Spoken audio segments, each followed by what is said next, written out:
শিবপুরাণ মাহাত্ম্য। নম শিবায় নমঃ। শ্রী শৌনকের সাধন বিষয়ক প্রশ্নের উত্তরে শ্রী সুত কর্তৃক শিবপুরাণের উৎকৃষ্ট মহিমা বর্ণনা। আশা করি পুরাণের এই কাহিনী আপনাদের ভালো লাগবে। শিবপুরাণের প্রথম কাহিনীটি আজকে আপনাদের সামনে তুলে ধরলাম। মন দিয়ে শুনতে থাকুন এই কাহিনীটি। শ্রী শৌনক জিজ্ঞাসা করলেন, মহাজ্ঞানী শ্রীসুত, আপনি সমস্ত সিদ্ধান্তের জ্ঞাতা। প্রভো, পুরাণ কথার সার তত্ত্ব আমাকে বিশেষভাবে বলুন। জ্ঞান ও বৈরাগ্য সহ ভক্তি দ্বারা প্রাপ্ত বিবেক কিভাবে বৃদ্ধি হয়? সাধু ব্যক্তিগণ কিভাবে তাদের কাম, ক্রোধ ইত্যাদি মানসিক বিকারগুলি নিবারণ করেন? এই ঘোর কলিকালে জীব প্রায়শ আসুরী স্বভাব সম্পন্ন হয়ে উঠেছে। সেই জীব সমুদয়কে শুদ্ধ করার সর্বশ্রেষ্ঠ উপায় কি? আপনি এখন আমাকে এমন কোনো শাশ্বত সাধনের কথা বলুন যা কল্যাণকারী বস্তুগুলির মধ্যে সর্বোৎকৃষ্ট এবং পরম মঙ্গলকারী হয় ও পবিত্রকারী উপায়গুলির মধ্যেও সর্বোত্তম পবিত্র কারক। তা তো সেই সাধন যেন এমন হয় যার দ্বারা শীঘ্রই অন্তঃকরণের বিশেষ শুদ্ধি এবং নির্মল চিত্ত বিশিষ্ট ব্যক্তি চিরকালের মতন শিব প্রাপ্তি করেন। শ্রীসুত বললেন, মুনিশ্রেষ্ঠ শৌনক, তুমি ধন্য, কারণ তোমার হৃদয়ে পুরাণ কথা শোনার বিশেষ আগ্রহ ও আকাঙ্ক্ষা আছে। তাই আমি শুদ্ধ বুদ্ধির দ্বারা বিচার করে তোমার কাছে পরম উত্তম শাস্ত্রের বর্ণনা করছি। বৎস, এটি সম্পূর্ণ শাস্ত্রাদির সিদ্ধান্ত সম্পন্ন, ভক্তি বৃদ্ধিকারী এবং ভগবান শিবের সন্তুষ্টকারী।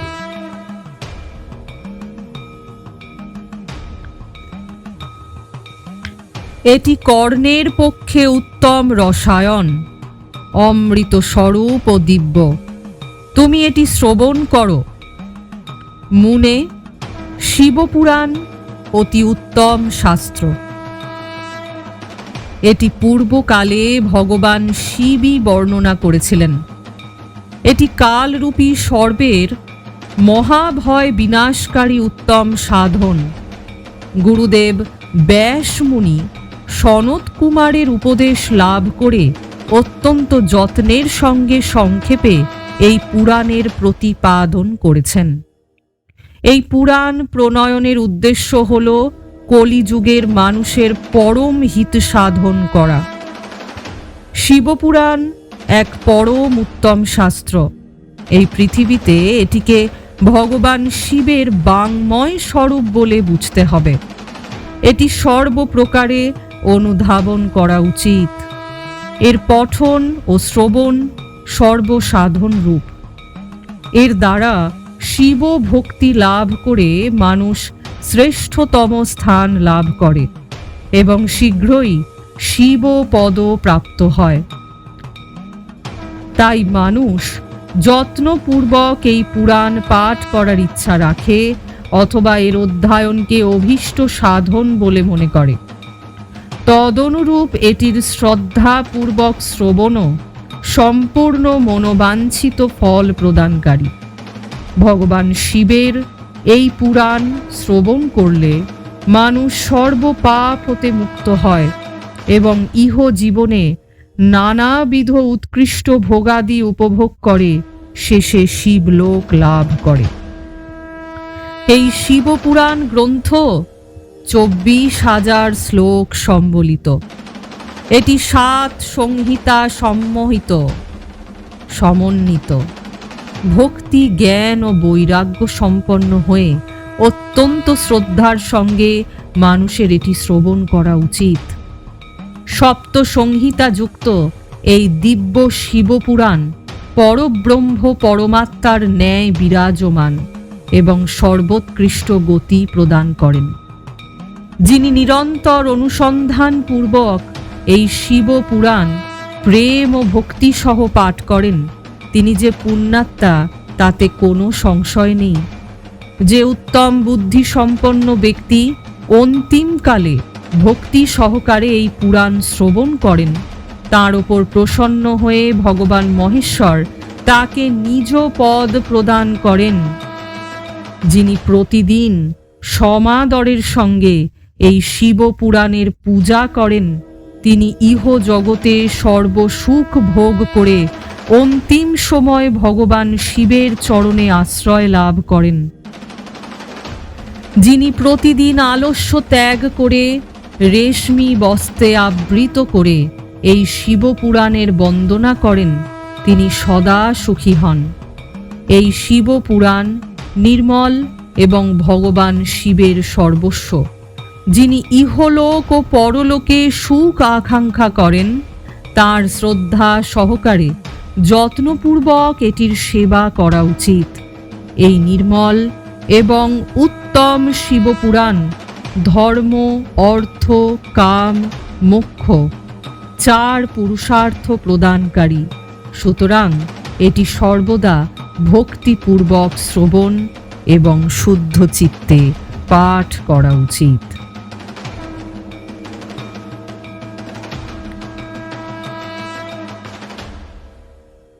এটি ছিল শিবপুরাণের প্রথম ব্যাখ্যা।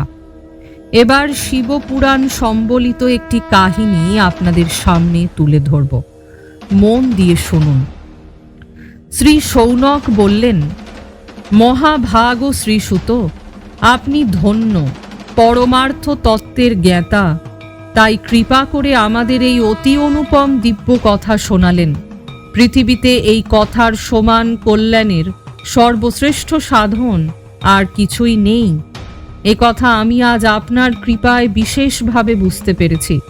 হে শ্রীসুত, কলিযুগে এই কথকতার প্রভাবে কোন কোন পাপী শুদ্ধ হন, কৃপাপূর্বক তা বলুন এবং এই জগৎকে কৃতার্থ করুন।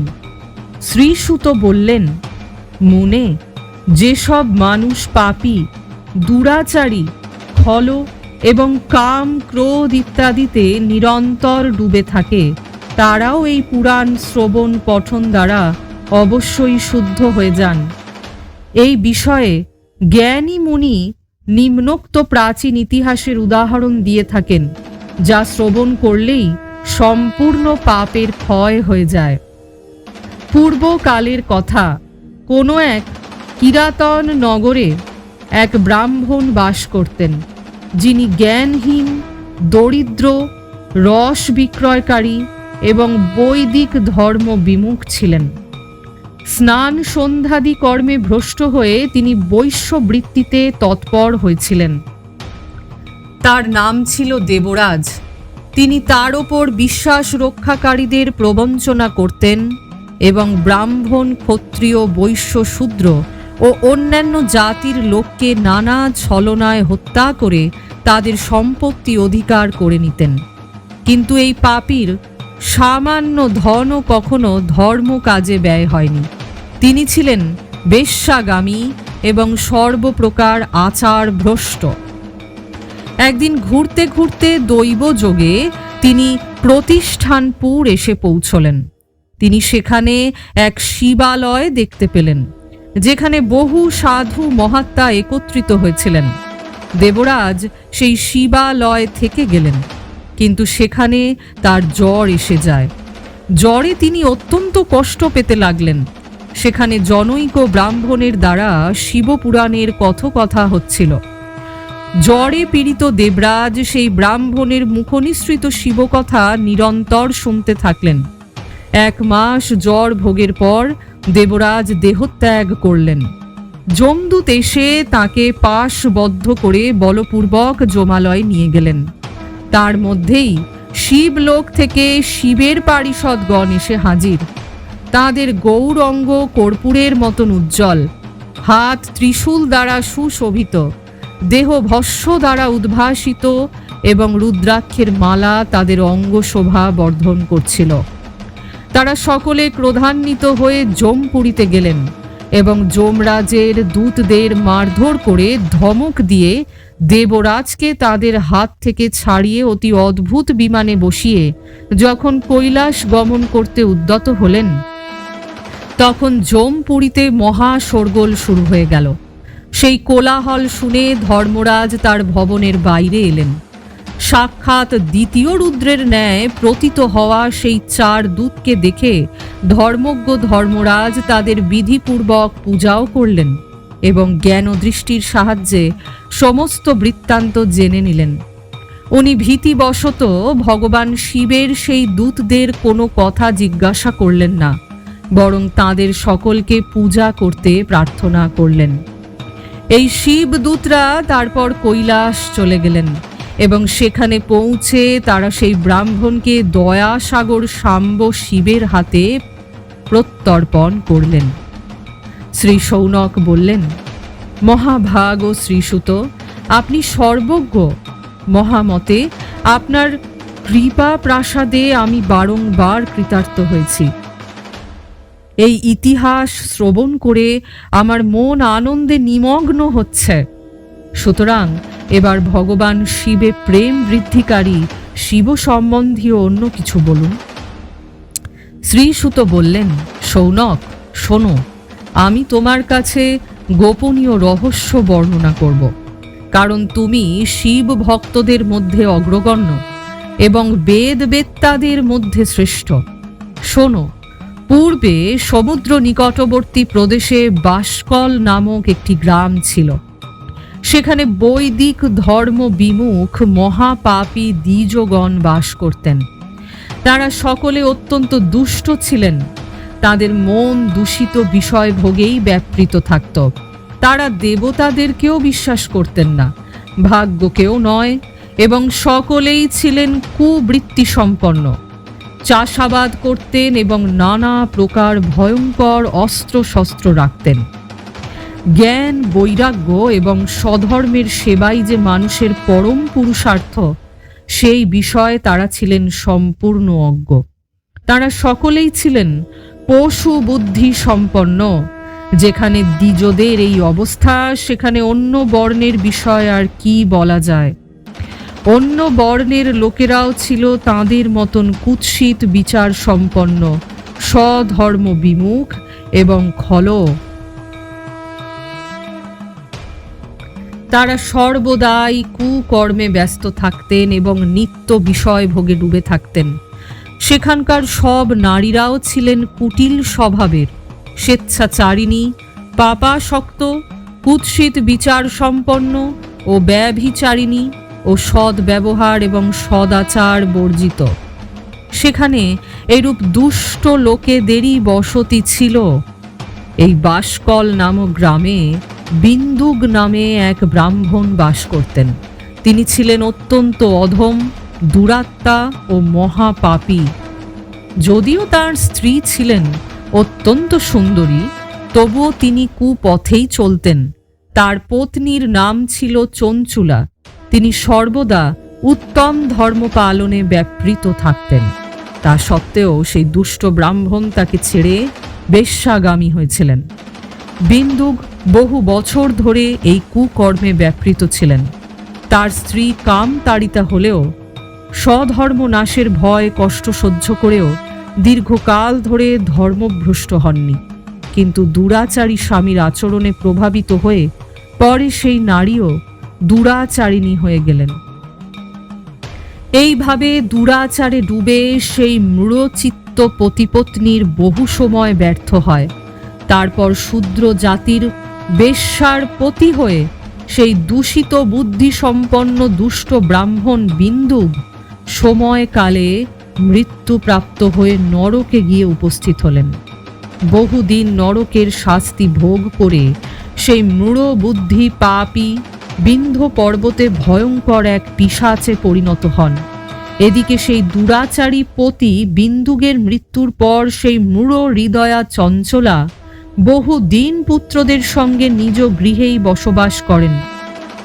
একদিন দৈবযোগে কোনো পুণ্য পূর্বকালে সেই নারী আত্মীয় বন্ধুদের সঙ্গে গোকর্ণ ক্ষেত্রে গেলেন।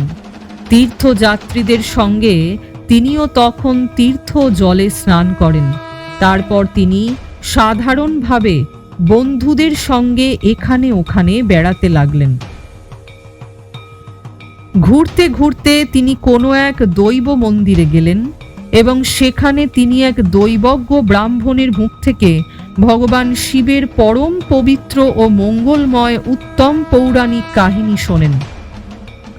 কথাবাচক ব্রাহ্মণ বলছিলেন যে যেসব নারী পর পুরুষের সঙ্গে ব্যভিচার করে তারা মৃত্যুর পর যখন যমলোকে যায় তখন যমরাজের দূত তাদের যোনিতে তপ্ত লোহার পাত ঢুকিয়ে দেয়। পৌরাণিক ব্রাহ্মণের মুখে এই বৈরাগ্য বৃদ্ধিকারী কথা শুনে চঞ্চুলা ভীত ব্যাকুল হয়ে কাঁপতে লাগলেন। কথা সমাপ্ত হলে যখন শ্রবণকারী সকলে সেখান থেকে বাইরে চলে গেল তখন ভীতসন্ত্রস্ত সেই নারী চঞ্চুলা একান্তে শিবপুরাণের বক্তা সেই ব্রাহ্মণকে বললেন, ব্রাহ্মণ, আমি ধর্ম জানতাম না, তাই আমার দ্বারা অত্যন্ত দুরাচার সংঘটিত হয়েছে। হে প্রভু, আমার ওপর কৃপা করে আপনি আমাকে উদ্ধার করুন। আজ আপনার এই বৈরাগ্য রসপূর্ণ প্রবচন শুনে আমার অত্যন্ত ভয় করছে। আমি কম্পিত হয়ে উঠছি এবং এই সংসার থেকে আমার বৈরাগ্য এসে গেছে। আমার মতো মূঢ় চিত্ত সম্পন্ন পাপিনীকে ধিক্কার জানাই।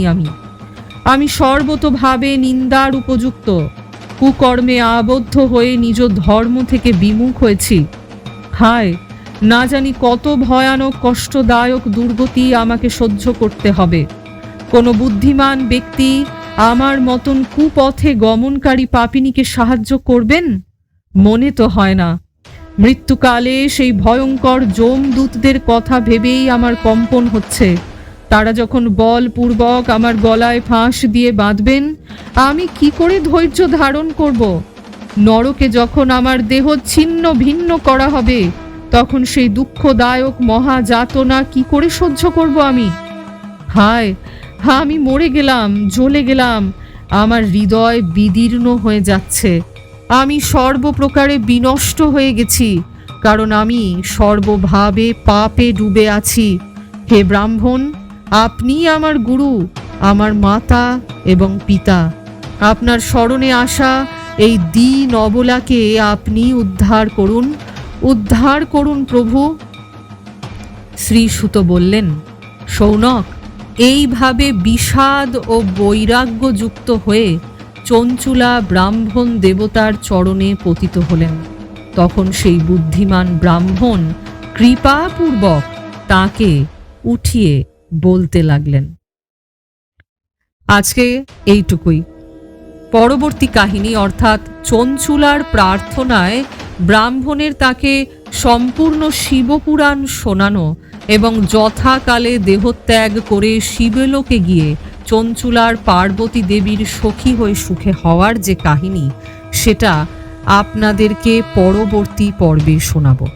আশা করি শিবপুরাণের এই মাহাত্ম্যের কাহিনীগুলো, মাহাত্ম্য সম্বলিত জ্ঞান আপনাদের শ্রীবৃদ্ধি করবে, বুদ্ধি বাৎসল্যের ক্ষেত্রে আরও চেতনা আনবে। আমি সঞ্চারী ভট্টাচার্য আপনাদেরকে শিবপুরাণের কাহিনী শোনানোর সাথে সাথে আমি নিজেও এটিকে পাঠযোগ্য বলে বিবেচিত করায় সেই সমান পুণ্য অর্জনের ভাগীদার হলাম। আশা করি পরবর্তীতে এই ধরনের কাহিনী আপনাদের সামনে উপঢৌকন হিসাবে প্রচার করতে পারলে, নতুন করে কিছুকে প্রদর্শন করতে পারলে আমিও হয়তো শিব মহিমার দ্বারা মহিমান্বিত হতে পারবো। তার ছত্রছায়ায় আমিও হয়তো পাপ বোধ পরিত্যাগ করে পুণ্যের পথে অগ্রগতির দিকে এগিয়ে যেতে পারবো। তাই ফরেস্ট শ্যাডোজের সমস্ত শ্রোতা বন্ধুদের কাছে নিবেদন, আপনারা আমাদের সঙ্গে থাকুন আর শিবপুরাণের এই মাহাত্ম্যগুলিকে পরপর শুনতে থাকুন। আমরা একে একে কাহিনীগুলিকে আপনাদের সামনে বিস্তৃতভাবে বর্ণনা করতে থাকব। ওম নমঃ শিবায়। এখনো পর্যন্ত যারা ফরেস্ট শ্যাডোজ প্রোডাকশনসকে সাবস্ক্রাইব করে উঠতে পারেননি, তারা আমাদের সাবস্ক্রিপশন বাটনের পাশে থাকা বেল আইকনটিকে প্রেস করে আমাদের চ্যানেলটিকে সাবস্ক্রাইব করতে কিন্তু ভুলবেন না। দেখা হবে আরও একটি নতুন কাহিনী নিয়ে। শিবপুরাণ এইভাবে চলতেই থাকবে। ততক্ষণ আমাদের পাশে থাকুন, সাথে থাকুন, কারণ ভুলে যাবেন না ছায়ারাও যে আমাদেরই সঙ্গী। নমস্কার।